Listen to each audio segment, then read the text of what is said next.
La Bibliothèque nationale de France. Dans le cadre du cycle de conférences consacré à l'histoire de l'Europe centrale et orientale entre les deux guerres, la BNF invite l'historien Jean-Michel Guilleux à parler des traités de paix de 1919 et 1920. Merci beaucoup, bonsoir à toutes et à tous, merci d'être venus nombreux, j'espère que chacun peut trouver une place à peu près confortable. Effectivement, d'abord je poursuivrai dans les remerciements parce que un grand plaisir pour moi d'être ici et de participer à ce cycle de conférences autour de la paix et de l'Europe centrale dans l'entre-deux-guerres. Je pense que ça fait tout à fait sens de réfléchir sur ce qui s'est passé il y a un siècle. Et finalement, ce soir, je vais mettre l'accent un petit peu sur ce qui concerne le règlement de la paix dans cette Europe centrale ou médiane, pour reprendre la terminologie d'Antoine Marès que vous avez pu entendre précédemment. Et évidemment que cette paix de 1919, c'est une paix qui a des conséquences globales, mondiales.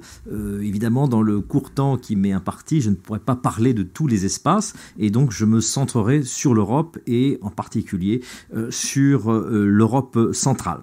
Alors, le titre de cette conférence, Paix ratée, évidemment, j'ai choisi ce titre parce qu'il me semble qu'il correspond assez bien à l'image que l'on a de ce règlement de la paix de 1919-1920, finalement depuis le départ, parce que dès l'origine, cette paix a été critiquée, et le traité de Versailles, notamment l'un des 5 traités de paix signés en 1919-1920, est tout un fait emblématique des critiques. Alors c'est vrai que le traité de Versailles a évidemment beaucoup plus intéressé les Français que les autres traités qui concernent davantage l'Europe médiane, mais cette légende noire, évidemment, elle a été développée dès le départ.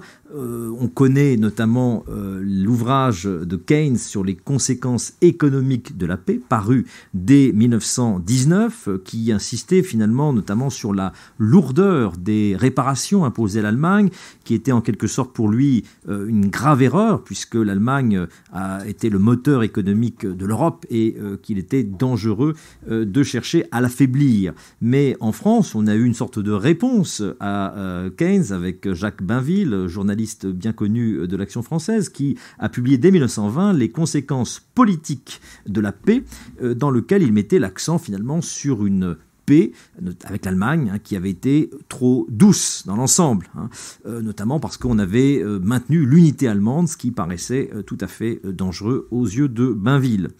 En réalité, on pourrait trouver en France la critique radicalement opposée, notamment venue de la gauche et de l'extrême gauche, notamment chez les socialistes qui critiquaient la paix de Versailles comme étant trop dure et ne permettant pas justement la réconciliation avec l'Allemagne. Donc ce débat sur la paix, il est très ancien et on peut dire qu'il s'est poursuivi, je dirais longtemps. On pourrait dire en quelque sorte que on a longtemps vu l'entre-deux-guerres comme une simple trêve d'une guerre, d'une seule et même guerre qui aurait duré 30 ans. On connaît les propos du général de Gaulle en 1941 où il dit que la guerre contre l'Allemagne a commencé en 14. Le monde fait la guerre de 30 ans pour ou contre la domination universelle du germanisme. Et l'historiographie, je choisis quelques ouvrages, est souvent orientée autour de cette idée finalement d'une continuité, d'un continuum entre 1914 et 1945. Et évidemment, en établissant ce continuum entre les deux guerres mondiales, eh bien, ça renforce l'idée que la paix de 1919-20 a été ratée, puisqu'on n'a pas eu la paix, et que 20 ans plus tard, on a eu la guerre. Alors, ce que je vais essayer de faire ce soir, ce n'est pas évidemment d'infirmer toute cette historiographie qui a toutes ses qualités, mais aussi de vous montrer qu'il y a une historiographie qui s'est développée depuis quelques années, notamment, je dirais, sous l'influence des chercheurs anglophones, qui essayent de montrer finalement, et là je citerai un ouvrage qui est paru déjà à la fin des années 90, donc qui n'est pas tout à fait récent, 1998, vous voyez, une sorte de réinterprétation du traité de Versailles, et on lit que finalement ce traité serait peut-être le meilleur compromis auquel les négociateurs de la paix pouvaient aboutir, étant donné les circonstances existantes. Et les circonstances, j'y reviendrai parce que c'est important pour comprendre cette paix. Autre exemple d'une historienne américaine, Carol Fink, qui écrit qu'en dépit de ses lacunes, la paix de 1919-1920 n'a pas conduit inévitablement à la Seconde Guerre mondiale. Donc, il faut effectivement essayer de prendre en compte tout le champ des possibles, essayer évidemment de lire cette paix de 1919-1920 sans se placer dans la configuration actuelle où on sait ce qui se passe en 1939-1940. Mais ce n'est pas inévitable, et évidemment les gens de 1919-1920 ne pouvaient pas imaginer ce qui se passerait 20 ans plus tard. Donc, il faut essayer de replacer les choses dans leur contexte et bien montrer que la paix, telle qu'elle est signée en 1919-1920, en réalité n'établit pas vraiment la paix. C'est-à-dire que la paix est un processus dynamique, complexe, et je m'appuierai notamment sur un historien, John Horne, qui a cette formule à laquelle je souscris parfaitement: sortir de la guerre et faire la paix est un processus difficile, qui s'échelonne dans le temps et s'étale dans l'espace. Voilà, il faut bien penser que la paix de 1919-1920 a été établie dans un contexte très particulier, qui est celui finalement des mentalités du temps de guerre, et que la guerre n'est pas forcément le meilleur moyen d'établir la paix. Finalement, cette œuvre de la conférence de la paix de 1919-1920, elle est très liée à son contexte. Si la guerre s'était finie en 1916 ou s'était finie en 1920, nous n'aurions pas eu la même paix. Et donc, il faut bien penser que les négociateurs de la paix ne vivent pas hors sol. Ils sont influencés, évidemment, par des situations qui sont très précises et sur lesquelles je vais revenir. Donc, ce qu'il faut bien penser, c'est que, dans un premier temps, c'est voir la tâche immense qui s'est imposée aux vainqueurs. Alors, les vainqueurs, ils sont nombreux, mais évidemment, ceux qui ont vraiment un rôle essentiel, ce sont les 4 grands, c'est-à-dire la France, la Grande-Bretagne, l'Italie et les États-Unis, en notant dès l'abord que quand les États-Unis sont entrés en guerre en 1917, ils n'y sont pas entrés comme alliés de la France ou de la Grande-Bretagne, ils y sont entrés comme puissance associée, montrant que dès le départ, effectivement, ils ne voulaient pas forcément se sentir prisonniers d'un certain nombre de promesses ou de traités qui avaient pu être signés par les Français, les Anglais, etc., notamment concernant l'entrée de l'Italie dans la guerre. Alors, c'est donc une victoire qui n'est pas une victoire française ou une victoire américaine ou une victoire britannique, c'est une victoire d'une coalition, de ces puissances alliées et associées, et du coup, la paix ne peut fonctionner qu'à partir du moment où, notamment, ces 4 grands vainqueurs peuvent arriver à trouver un compromis. Or, les compromis seront difficiles à trouver, et notamment certaines questions, comme par exemple le sort de l'Allemagne ou les demandes territoriales de l'Italie, vont créer de vraies tensions, de graves crises, je dirais, entre les négociateurs de la paix. Alors, rapidement, pour présenter un peu les points de vue relativement divergents de ces 4 vainqueurs. Clémenceau. Puisque, évidemment, la conférence de la paix se passe à Paris, que Clémenceau, alors âgé de 78 ans, représente en quelque sorte le père la victoire, et il est important de rappeler finalement qu'est-ce qu'il attend de la paix. Ce qu'il attend de la paix, c'est essentiellement la sécurité de la France. Pour établir cette sécurité, finalement, il reste assez fidèle dans son esprit au vieux système des alliances. Il dit que c'est un système qui paraît condamné aujourd'hui, mais pour lequel il cherche à trouver les moyens d'essayer de conserver ce système, de le renouveler et finalement de se montrer fidèle à ce système des alliances. Surtout, ce qui importe le plus à Clémenceau, c'est l'entente entre les 4, et notamment l'entente avec les États-Unis et la Grande-Bretagne. Il dit, avant l'ouverture de la conférence, que rien ne doit séparer dans l'après-guerre les 4 grandes puissances que la guerre a réunies. Et à cette entente, dit-il, je ferai tous les sacrifices. Donc, Clémenceau a bien la conviction que ce qui est important, c'est de maintenir cette entente, notamment pour se protéger de l'Allemagne, mais que cette entente justifie donc des sacrifices, donc il est prêt au compromis. Il sait qu'il ne pourra pas imposer une paix française. Autre personnage important, évidemment, c'est Lloyd George, qui est plus jeune que lui. Si Clémenceau a 78 ans, Lloyd George n'en a que 56.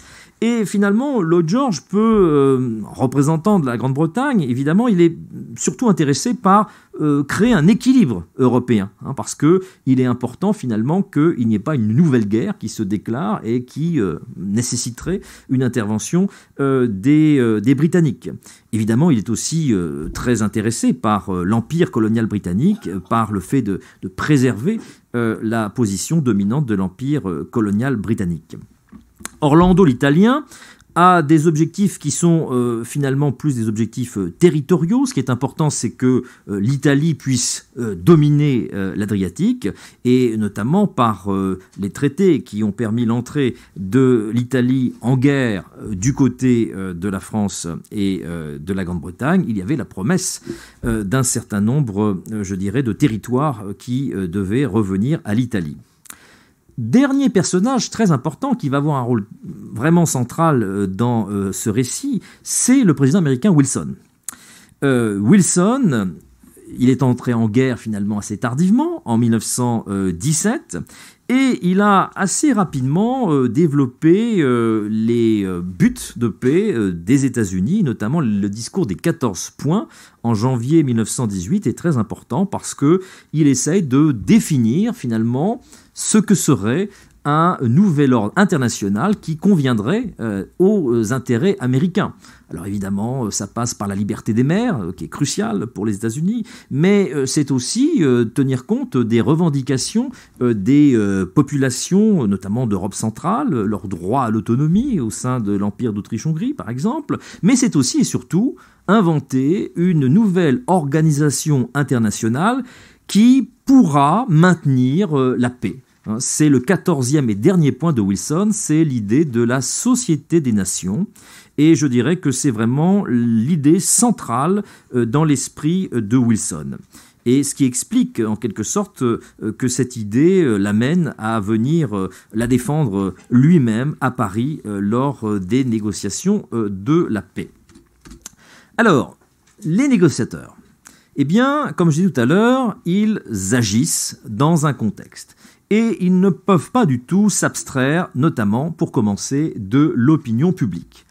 Or, l'opinion publique de 1919, elle est évidemment habitée par ce rêve de la paix, et d'une paix qui doit être durable. Alors, on ne sait pas exactement les contours que doit prendre cette paix, mais ce qui est important, c'est que la paix doit être durable. Et l'homme qui va incarner justement, notamment en France, cette aspiration à la paix durable, c'est Wilson. Wilson, donc, qui arrive en France, à Paris, en décembre 1918, et qui fait véritablement figure à l'époque de prophète de la paix. Vous voyez la une du Petit Parisien qui relate la visite de Wilson à Paris. Ce fut un immense cri d'amour pour le président américain. Et vous voyez que les rues sont pavoisées avec ces slogans « Vive Wilson ». Et on peut vraiment parler de Wilsonmania en France au début de 1919. Bon, évidemment, il y a le rêve que Wilson va, je dirais, épouser les demandes françaises. Et Wilson joue aussi beaucoup de ses aspirations populaires. Il n'hésite pas à dire qu'il se rend en Europe pour toucher les peuples d'Europe par-dessus la tête de leur chef, qu'il imposera une véritable paix durable, et même s'il y a des résistances, et notamment il s'attend à des résistances de ses collègues européens, de Clémenceau, de Lloyd George ou de quelques autres. Et l'écrivain H.G. Wells a écrit que finalement à cette époque-là, Wilson avait cessé d'être un homme d'État ordinaire pour devenir une sorte de messie. Et ça, c'est important, cette image de Wilson. C'est la première fois qu'un président américain se rend en exercice en Europe et va rester plusieurs mois en France. Donc c'est tout à fait exceptionnel. Évidemment, quelle paix? Paix durable, paix sévère. On voit dans les représentations de l'époque, notamment dans les cartes postales, cette aspiration à la paix, ou dans les affiches, où finalement on s'attend aussi à ce que Clémenceau, qui fut le tigre de la guerre, soit aussi le tigre dans la paix, et qu'il assure notamment une paix qui soit relativement sévère à l'égard de l'Allemagne. Clémenceau, lui, qu'est-ce qu'il écrit dans son journal en décembre 1918? Il appelle à une paix juste, paix humaine, paix durable, paix des peuples. Voilà ce que le monde attend des victorieux. Et l'un des délégués de la conférence, le diplomate britannique Harold Nicolson, écrit « Nous n'avions pas à préparer seulement la paix, mais une paix éternelle. Il y avait sur nos têtes comme l'auréole d'une mission sacrée. » Bon, vous voyez, c'est pas facile quand on arrive pour négocier la paix avec cette pression finalement de l'opinion publique qui s'attend à la paix. L'opinion publique aussi, elle est évidemment sensible au fait que la paix doit venir vite parce que ce sont des millions d'hommes qui sont encore sous les armes. Et on imagine l'impatience des soldats eux-mêmes de trouver vraiment la paix du soldat, c'est-à-dire la démobilisation, et l'attente des familles, puisque l'armistice ne signifie pas la paix, et que la paix n'est toujours pas signée, et que les autorités françaises, notamment, ont garde de ne pas démobiliser trop tôt, pour maintenir justement la pression sur les autorités allemandes et notamment au printemps 1919, la démobilisation va, cesser pendant quelque temps pour justement forcer l'Allemagne à signer la paix. D'autre part, évidemment, il y a une situation géopolitique qui s'impose aux négociateurs de la paix. Et évidemment, ce qui est central, c'est l'effondrement des empires. L'Empire russe, qui depuis donc 1917 est en proie à la révolution, que la Russie a signé en mars 1918 avec l'Allemagne, une paix séparée, une paix avec l'Allemagne et puissance centrale, une paix qu'on appelle la paix de Brest-Litovsk, et qui est un peu une sorte d'avant-goût de cette Pax Germanica. Vous voyez en jaune sur cette carte l'importance des pertes territoriales pour la Russie, 800 000 km² par rapport à 1914. Ce qui veut dire aussi que dans la tête des alliés, puisque là on est en mars 1918, que la guerre est loin d'être finie encore sur le front occidental, on se dit que si c'est l'Allemagne qui gagne la guerre, la paix ne sera pas forcément une paix douce, ce sera une paix qui sera redoutable. D'autre part, évidemment, la révolution bolchevique a tendance à faire tache d'huile en Europe et elle inquiète beaucoup pendant toute la conférence les négociateurs de la paix qui craignent ce péril bolchevique. Il y a en janvier 1919 l'insurrection spartakiste à Berlin qui appelle à une république des conseils. Il y a en Hongrie, en mars 1919, la proclamation de la République des Conseils et, l'apparition sur la scène politique hongroise de Béla Kun, qui incarne, alors pendant une durée relativement limitée, 133 jours, mais un pouvoir qui est directement inspiré de la révolution bolchevique. On est en mars 1919, c'est-à-dire au moment où on négocie la paix à Paris. Autre empire, évidemment, qui est sur la fin, c'est l'Empire ottoman. L'armistice de Mudros en 1918, qui amène en quelque sorte, qui préfigure le prochain partage, le prochain découpage de l'Empire ottoman, et surtout, qui nous intéresse particulièrement dans le cadre de cette série de conférences, c'est le sort de l'Autriche-Hongrie. Voyez, 21 octobre 1918, avant même la fin de la guerre, les députés de langue allemande de l'Autriche-Hongrie s'érigent en Assemblée nationale provisoire. Le 28 octobre, ce sont les Tchécoslovaques qui proclament leur indépendance. Tout ça avant même la signature de l'armistice entre l'Italie et l'Empire d'Autriche au début novembre 1918. Le 11 novembre, c'est la proclamation de l'indépendance polonaise. Le 1er décembre, c'est la création du royaume des Serbes, des Croates et des Slovènes.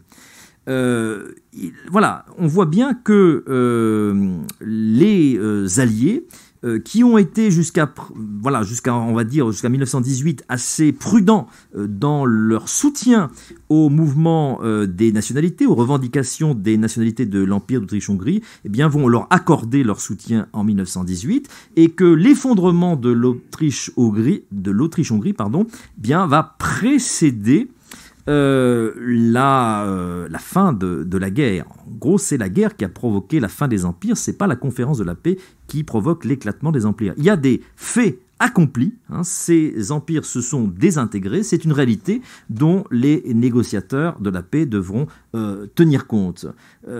L'Empire allemand, avec la signature de l'armistice le 11 novembre 1918, et avec pour l'Allemagne quelque chose qui n'est pas forcément toujours bien connu, c'est que les Allemands ont signé l'armistice donc le 11 novembre 1918 avec l'idée que la paix à venir serait une paix d'inspiration wilsonienne, c'est-à-dire une paix finalement qui tiendrait compte des droits des peuples à s'autodéterminer, et que du coup la paix qui serait signée ne serait pas une paix trop cruelle. C'est le secrétaire d'État américain Lansing qui a imposé à ses alliés qu'ils, reconnaissent la validité des 14 points de Wilson comme base de la paix. La paix future sera établie sur les 14 points de Wilson.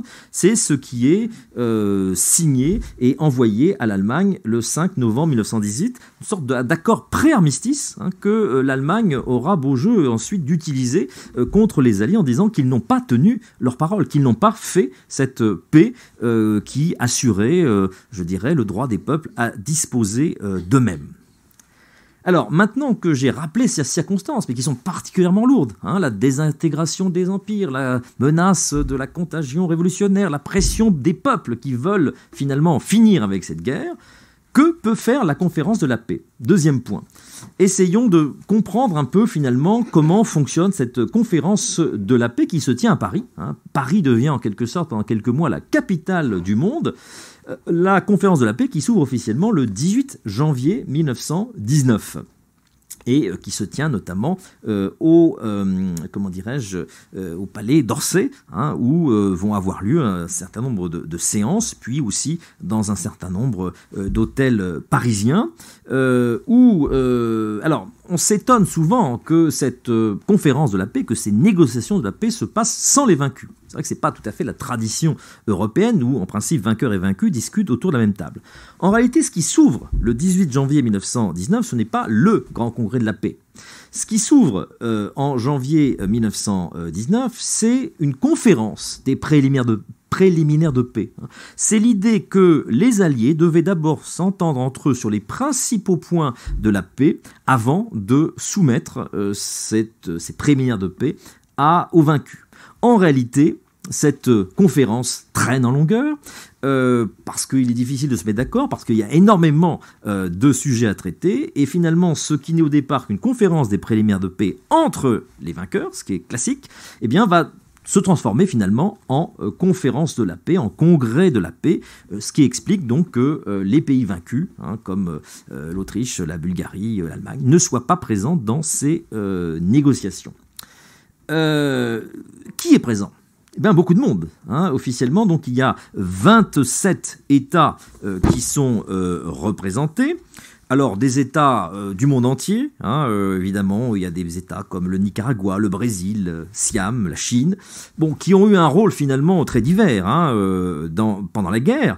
Il y a aussi les dominions de la Grande-Bretagne, comme l'Australie, la Nouvelle-Zélande, etc., l'Afrique du Sud, qui vont jouer un rôle important. Ça fait beaucoup de monde. Il est très difficile de négocier à 27. On le sait bien aujourd'hui, à l'époque de l'Union européenne. Donc, on va décider que seules les grandes puissances, là c'est aussi un peu la tradition européenne, les grandes puissances, les puissances à intérêts généraux, donc les États-Unis, la Grande-Bretagne, la France, l'Italie, le Japon, vont être les puissances qui vont discuter de tout. Et ils vont discuter de tout au sein du Conseil des 10. Alors 10, en fait, ils sont 5 puissances, mais il y a pour chacune des puissances le chef du gouvernement et le ministre des Affaires étrangères. Et pour les autres, eh bien, les autres puissances sont dites des puissances à intérêt particulier qui ne vont être consultées que pour les affaires qui les concernent. Et notamment les leaders des petites puissances d'Europe centrale qui émergent de ces nouveaux États d'Europe centrale vont passer leur audition devant les grands, vont expliquer leur programme territorial, vont justifier leurs demandes et souvent ils se livrent à une véritable surenchère de demandes et parfois les alliés ont tendance à promettre de manière un peu contradictoire les mêmes terres. Bon. Tout ne passe pas uniquement entre, je dirais, les mains des principales puissances. Il y a aussi le rôle des commissions spécialisées. Contrairement à l'idée d'une paix bâclée, qu'on a peut-être parfois un peu en tête, en réalité, la conférence de la paix travaille tout à fait sérieusement, travaille à temps plein, et notamment, il y a le rôle important des experts. C'est-à-dire que pour, je dirais, appuyer le travail des grandes puissances, eh bien, il y a une cinquantaine, presque une soixantaine de commissions spécialisées qui recrutent notamment des historiens, des géographes, des ethnologues, des juristes, qui vont donner des avis, et souvent les avis des commissions vont être suivis. Ces commissions sont à la fois des commissions techniques, par exemple il y a une commission qui va réfléchir au pacte de la Société des Nations, ou qui réfléchit à la future Organisation internationale du travail, mais aussi beaucoup de commission territoriale, une commission pour les affaires tchécoslovaques, une commission pour les affaires polonaises, une commission pour les affaires baltiques, etc. etc. Donc, voilà, il faut imaginer en fait que derrière les 4 noms que j'ai indiqués tout à l'heure, des 4, je dirais, grands négociateurs de la paix, il y a des centaines et des milliers d'experts, de négociateurs, et puis évidemment il y a aussi la pression je dirais de groupes qui profitent de cette atmosphère de la conférence de la paix pour faire entendre leurs revendications. Du fait de cette difficulté à avancer et du fait de l'ampleur et de l'énormité de la tâche, eh bien, à partir du mois de mars 1919, à partir du 24 mars, on va travailler dans une nouvelle configuration. Cette fois-ci, c'est le Conseil des 4. C'est-à-dire, c'est simplement donc Orlando, Lloyd George, Clemenceau, Wilson, qui vont se réunir et qui vont se réunir souvent. Ils vont tenir 145 séances, donc ils travaillent beaucoup, et ils vont discuter notamment des principaux problèmes. On est au mois de mars déjà 1919, il y a un certain nombre de questions qui ne sont pas encore tranchées, notamment l'avenir de l'Allemagne. Il est urgent d'avancer. Alors, je vous laisse imaginer un petit peu la façon dont pouvaient discuter ces 4 hommes, qui étaient quand même assez différents, qui partageaient quand même une langue commune, c'est-à-dire que Clemenceau parlait parfaitement anglais, donc la plupart des débats se tiennent en anglais. Il y a, vous voyez sur cette photographie aussi des traducteurs qui peuvent aider à la tâche, mais ambiance donc, je dirais, d'une proximité entre ces 4 hommes qui sont vraiment les 4 artisans de la paix, et je dirais Lloyd George va rapporter que finalement il avait l'impression de se situer entre Jésus-Christ d'un côté, donc Wilson, et Napoléon de l'autre, évidemment Clemenceau. Parce que finalement, à partir d'avril, de 4, ils vont finalement arriver à 3, puisque Orlando va être assez furieux de ne pas obtenir satisfaction sur ses demandes territoriales, et il va quitter donc la conférence. Et c'est pour ça que, vous voyez, dans la presse de l'époque, notamment, vous voyez ce journal illustré, J'ai vu, met l'accent sur les 3 hommes, les 3 grands ouvriers du Nouveau Monde, Lloyd George, Clemenceau, Wilson. C'est eux qui vont vraiment, je dirais, tenir la vedette dans les médias. Alors il faut bien rendre compte aussi que toutes ces discussions sont secrètes. L'opinion publique ne sait pas exactement ce qui se passe à la conférence. Il n'y a pas de publicité des débats, et donc vous voyez qu'au fur et à mesure des mois, on se demande bien un peu ce qu'ils font, et on n'imagine pas tous les problèmes qu'ils rencontrent. Alors, cette conférence aboutit d'abord au traité de Versailles, donc qui va être signé le 28 juin 1919, mais en fait, la conférence de la paix accouche de 4 autres traités, traité de Saint-Germain-en-Laye avec l'Autriche en septembre 1919, traité de Neuilly avec la Bulgarie en novembre 1919, traité de Trianon avec la Hongrie en juin 1920 et traité de Sèvres avec la Turquie en août 1920. Ces traités sont donc 5, signés dans des villes différentes de la banlieue parisienne, mais ils ont une structure assez proche, c'est-à-dire que c'est le traité de Versailles qui va inspirer en quelque sorte la matrice de tous les autres traités, qui fonctionnent selon le même schéma. Tous les traités commencent par le pacte de la Société des Nations, c'est-à-dire que les 26 articles qui sont un peu la charte constitutive de la Société des Nations, eh bien, ouvrent les différents traités de paix. C'est là une volonté de Wilson, qui considérait que la Société des Nations devait être la pièce maîtresse de la conférence de la paix. Pour lui, c'était l'objectif principal de la conférence, donc le pacte de la Société des Nations. Puis ensuite viennent les questions de frontières, de minorités, questions de prisonniers, de sanctions, de clauses financières, de communication, etc. etc. Donc les traités ont une structure qui est tout à fait commune. Parmi, je dirais, les principaux accomplissements de ces traités de paix, je vais vite, mais il y a d'abord cette idée de société des nations. J'insiste un petit peu là-dessus parce que, évidemment, c'est souvent ce qu'on a tendance à oublier. En réalité, la société des nations, c'est non seulement central dans l'esprit de président américain Wilson, qui l'impose à ses partenaires, mais c'est aussi, finalement, l'espoir d'une paix durable qui repose sur un certain nombre de projets, de discussions qui se sont tenus pendant la guerre même. Il y a différentes associations de soutien à la SDN qui sont créées pendant la guerre, c'est-à-dire qu'on n'a pas découvert les problèmes de la paix en 1919, il y a eu tout un courant d'opinion qui a essayé de préparer la paix, avec toutes les difficultés que ça pouvait représenter pendant la guerre, notamment en France, il y a une censure assez redoutable qui fait que le débat sur la paix n'est pas possible, mais il trouve quand même à avoir lieu d'une manière ou d'une autre, je n'entre pas dans le détail. Ce pacte de la Société des Nations, il est très très rapidement négocié puisque dès le 14 février, c'est-à-dire que la conférence s'est ouverte le 18 janvier, que la commission de la Société des Nations a commencé à travailler le 3 février, et dès le 14 février, on a déjà un projet de pacte de la SDN, et vous voyez que Wilson en donne lecture à la conférence de la paix.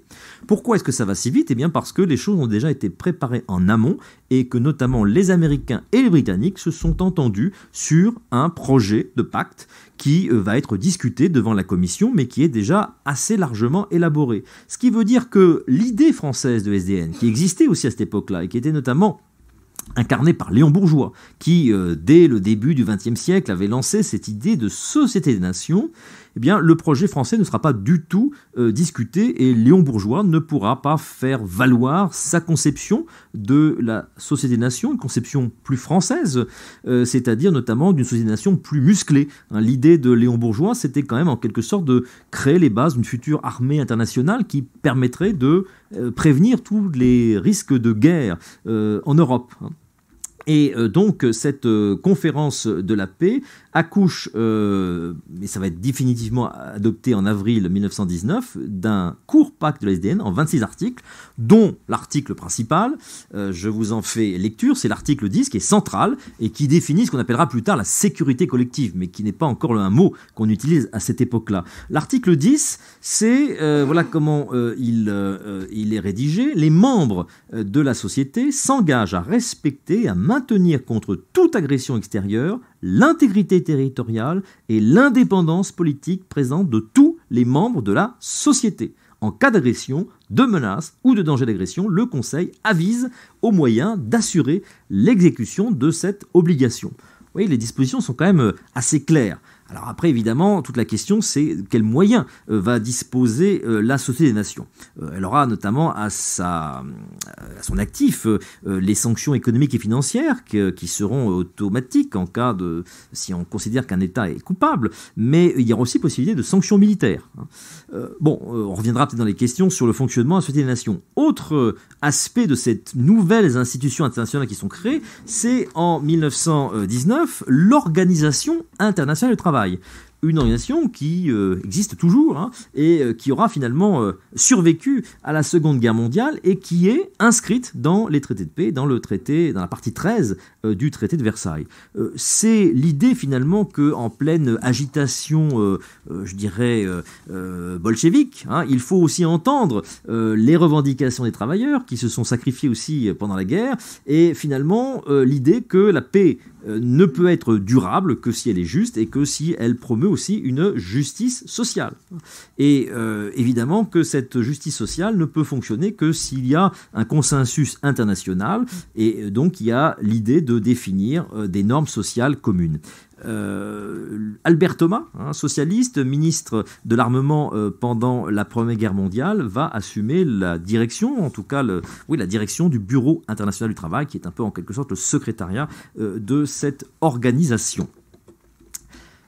Ce qui, évidemment, aussi est, je dirais, à mettre au bilan de cette conférence de la paix, c'est cette nouvelle carte de l'Europe, sur laquelle vous avez, je pense, déjà eu un petit peu quelques réflexions lors de la précédente séance, mais qui, évidemment, vous voyez, transforme quand même assez sensiblement la carte de l'Europe. Vous voyez la carte de 1914 et la carte de 1923. Ce qui est apparu à la place des empires défunts, eh bien, ce sont de nouveaux États-nations. Alors, comment a-t-on, je dirais, constitué cette nouvelle carte de l'Europe qui, vous voyez, remanie profondément cet espace? Eh bien, avec des nouveaux principes qui ne sont pas spécifiquement américains, mais qui, notamment, ont été vraiment, je dirais, soutenus par Wilson, c'est-à-dire le droit des peuples à disposer d'eux-mêmes, que Wilson, entre parenthèses, je dirais, va penser pour l'Europe et pas pour le monde colonisé, mais le monde colonisé va entendre cette idée du droit des peuples à disposer d'eux-mêmes, mais dans l'esprit de Wilson, ça s'appliquait à l'Europe. Et donc, c'est l'idée que l'on va constituer donc de nouveaux États, par exemple la Pologne, qui avait cessé d'exister, qui avait été partagée entre les grands empires, eh bien, va retrouver son existence. Ça, ce sont les nouveaux principes. Mais évidemment que cette carte de l'Europe, elle est aussi inspirée par des principes plus anciens, qui sont des considérations, je dirais, davantage géopolitiques.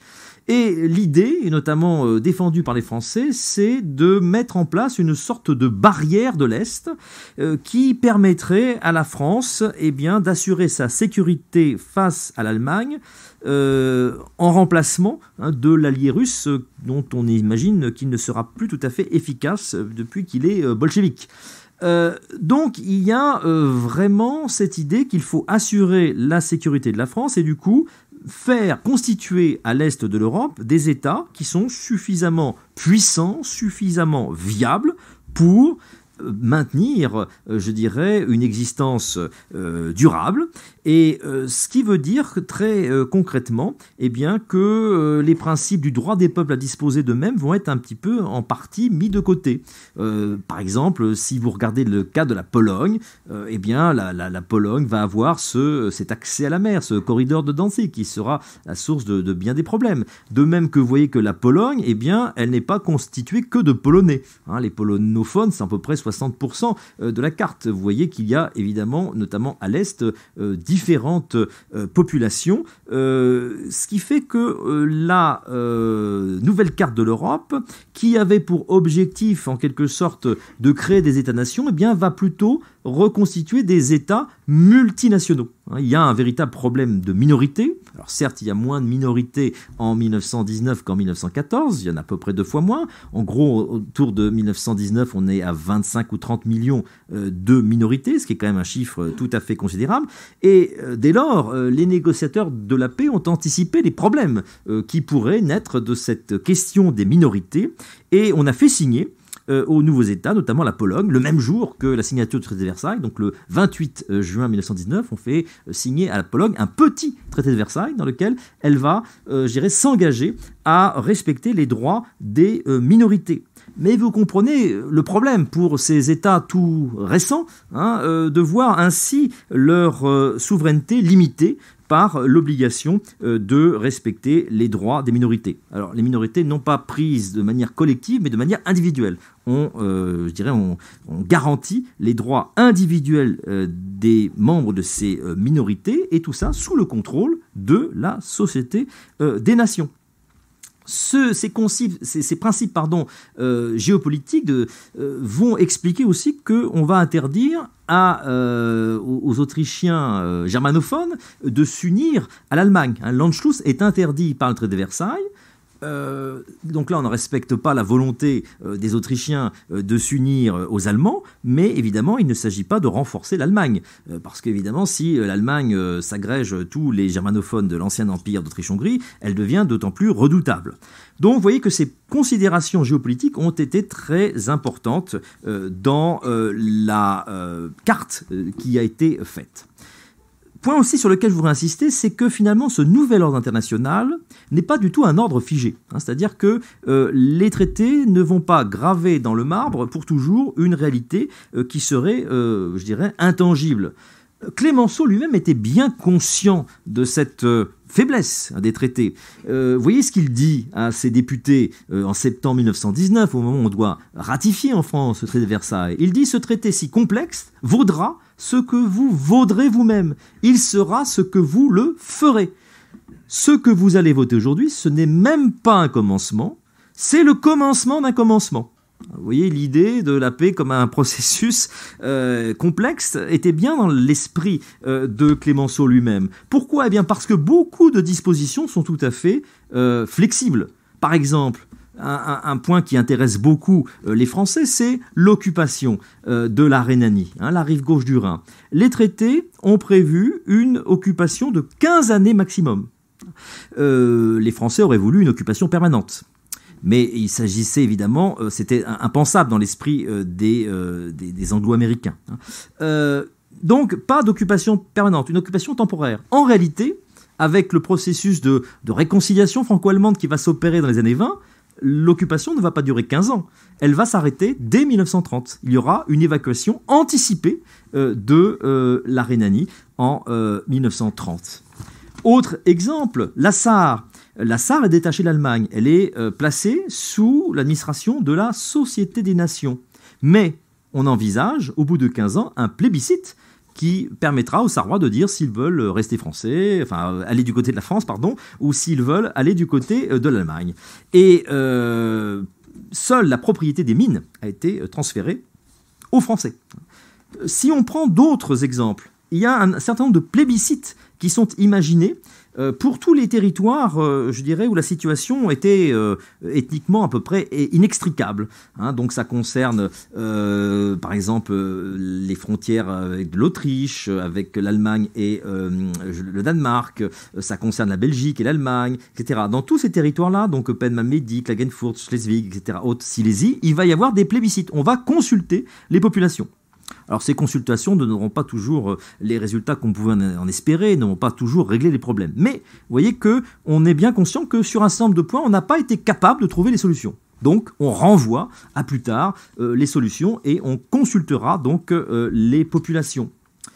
L'idée de la révision des traités, elle est centrale. C'est-à-dire que dans le pacte de la Société des Nations, article 19, mais vous rappelez que le pacte constitue le préambule de tout traité de paix, eh bien, on indique que l'Assemblée de la SDN pourra inviter les membres de la SDN à procéder à un nouvel examen des traités devenus inapplicables, ainsi que des situations internationales dont le maintien pourrait mettre en péril la paix du monde. Donc l'idée de révision est au cœur même des traités de paix, ce qui explique aussi qu'un certain nombre d'États mécontents vont s'emparer de cette possibilité de réviser. Le problème des réparations, qui est évidemment un problème crucial, notamment parce que ces réparations sont fondées sur l'idée d'établir la responsabilité de l'Allemagne et ce fameux article 231 qui reconnaît que l'Allemagne et ses alliés sont responsables pour les avoir causés de toutes les pertes et de tous les dommages subis par les gouvernements alliés et associés. Évidemment, cette clause, l'article 231, sera vécue par les Allemands comme totalement infamante, humiliante, et ne correspondant pas complètement à la vérité historique, puisque l'Allemagne n'est pas seule coupable de cette guerre, évidemment. Et du coup, ça sera un obstacle à la réconciliation franco-allemande notamment, et je dirais à la réintégration de l'Allemagne dans le concert européen, et notamment aussi son entrée à la Société des Nations. C'est évidemment très important parce que cette question des réparations, eh bien, elle est laissée un peu pendante. On en acte le principe, mais on ne met pas de chiffres. Alors évidemment, pourquoi mettons pas de chiffres? Parce que d'un côté, les Français espèrent que le chiffre sera bien plus grand que le voudraient les Anglo-américains, et de l'autre côté, on estime qu'il ne faudra pas que la France non plus soit trop gourmande, en sachant que les réparations vont à tous les alliés, mais qu'il y a évidemment une priorité qui est établie pour la Belgique et la France dans le versement de ces réparations. Finalement, le chiffre ne sera fixé qu'en 1921. Et on fixera ce chiffre à 132 milliards de marks or. Mais là encore, c'est un chiffre qui doit peut-être être apprécié avec des points de comparaison. Lorsque la France avait perdu la guerre contre l'Allemagne en 1871, elle s'était vue imposer une indemnité qui était quand même tout à fait conséquente et qui a représenté 16% du PNB français en 1873. Or, les réparations, en 1921, ne représentent que 8,3% du PNB de l'Allemagne. Donc là encore, il faut aussi apprécier le poids, qui est très lourd, il ne faut pas le nier, le poids des réparations à l'aune d'autres précédents historiques. Alors, pour terminer, voyons cette paix, dont vous voyez toute la complexité, dont vous voyez aussi toute l'évolutivité. Eh bien, voyons-la à l'épreuve des faits. Est-ce que ce nouvel ordre international est fragile? Oui, il est fragile parce qu'il y a énormément de mécontents. Principal mécontent, évidemment, c'est l'Allemagne. Vous voyez cette petite caricature parue dans un journal allemand en juin 1919 où l'Allemagne est vraiment livrée à l'échafaud face à ces bourreaux que sont les trois grands vainqueurs. C'est le cas aussi de la Hongrie. La Hongrie qui se plaint évidemment du sort qui lui a été réservé puisque le traité de Trianon en 1920 va réduire la Hongrie des 2/3. Et que vous voyez sur cette carte, entre la Hongrie de la double monarchie, mais qui n'était pas composée que de Hongrois, il y avait évidemment des peuples slaves, vous voyez que le territoire s'est considérablement rétréci, que la petite Hongrie du traité de Trianon est tout à fait insatisfaite de son sort. Et je dirais que la Hongrie souffre du fait que désormais un quart de sa population, 25% des Hongrois, vont vivre en dehors de la Hongrie et vont constituer des minorités dans les États voisins. Pays mécontent, pourtant pays vainqueur, c'est l'Italie, qui considère que cette victoire est une victoire tout à fait mutilée et qu'elle n'a pas obtenu tous les territoires qui lui avaient été promis par le traité de Londres signé en avril 1915 et qui avait acté en quelque sorte, je dirais, l'accord des Alliés par rapport aux revendications territoriales de l'Italie. Sauf que le problème, c'est que les Américains n'ont jamais signé cela, parce que c'est avant même qu'ils entrent en guerre, et comme je vous l'ai montré tout à l'heure, les Américains ne veulent pas endosser ces tractations tout à fait dignes de l'ancienne diplomatie, et du coup, les Italiens sont tout à fait ulcérés de figurer dans le camp des vainqueurs, mais de ne pas avoir obtenu les revendications territoriales qu'ils estimaient être les leurs. D'autre part, l'apaisement de l'Europe est très long à venir et après finalement les armistices de 1918, il y a cette guerre après la guerre, c'est-à-dire un certain nombre de conflits nombreux. J'évoque ici la guerre soviéto-polonaise entre 1919 et 1921, très célèbre aussi est l'affrontement entre les Grecs et les Turcs entre 1919 et 1922, les Turcs n'acceptant pas, je dirais, les conditions du traité de Sèvres et aboutissant plus tard à renégocier la paix et aboutissant au traité de Lausanne en 1923. Donc il y a cette conflictualité qui se poursuit en Europe jusqu'à 1923 et en 1923 on aboutit finalement à une sorte d'apaisement général qui va pouvoir, je dirais, laisser la place à une nouvelle, de nouveaux rapports de force en Europe et je dirais à l'établissement d'un apaisement. Mais ce qu'il faut bien penser, c'est que une des faiblesses de la paix, c'est, je dirais, ce que valent les vainqueurs eux-mêmes, c'est-à-dire leur capacité à s'entendre après la signature. Le premier problème, c'est le refus des États-Unis et du Sénat américain de ratifier le traité de Versailles. Donc, les Américains vont s'exclure, je dirais, des affaires européennes. Ils en reviennent à l'isolationnisme, et c'est une grande faiblesse, parce que les États-Unis, en 1919, c'est la principale puissance, je dirais, financière, économique du monde, et évidemment qu'ils vont mener une diplomatie qui sera une diplomatie parallèle, qui ne se fera pas dans le cadre de la Société des Nations. L'absence des Américains de la Société des Nations est une véritable faiblesse pour ce nouvel ordre international. Autre faiblesse importante, c'est la mésentente croissante entre les deux alliés français et britanniques.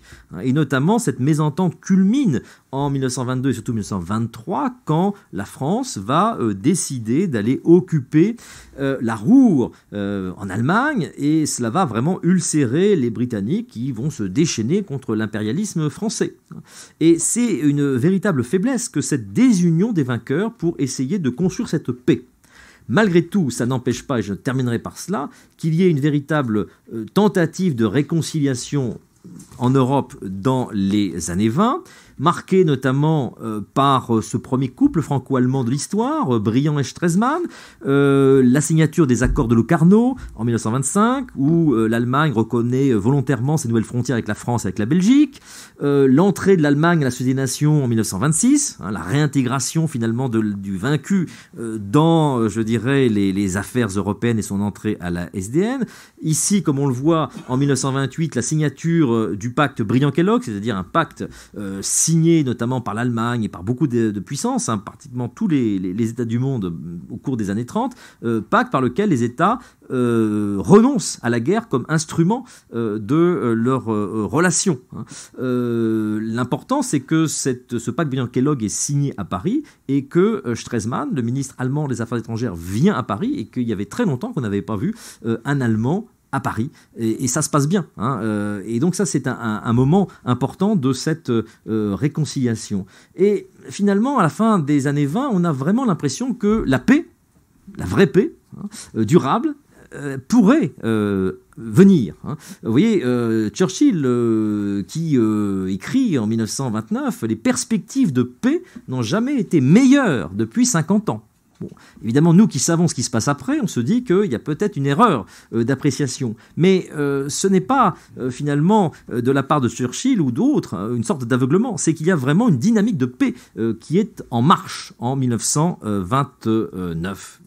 Évidemment, cette dynamique de paix, vous l'imaginez déjà, elle est complètement impacté par la crise des années 30. La crise économique va jouer un rôle très important dans la déstabilisation de ce fragile ordre européen, qui pouvait vivre, qui n'était pas mort-né, c'est ce que j'essaye de vous montrer, mais qui a été particulièrement frappé par ces nouvelles conditions économiques.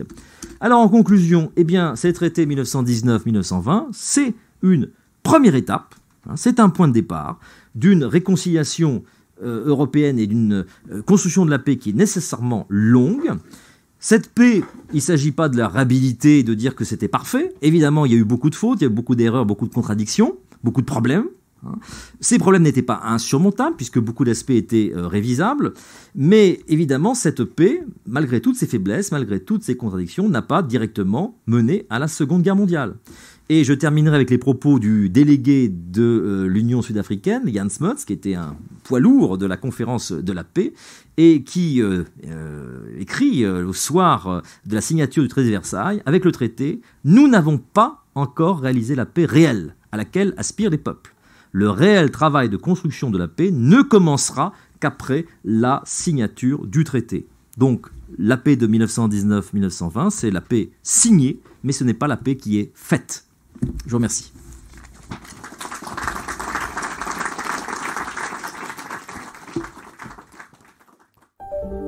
Vous venez d'écouter un podcast de la Bibliothèque nationale de France. Retrouvez les conférences, rencontres et créations de la BNF sur toutes les plateformes de podcast ainsi que sur le site bnf.fr.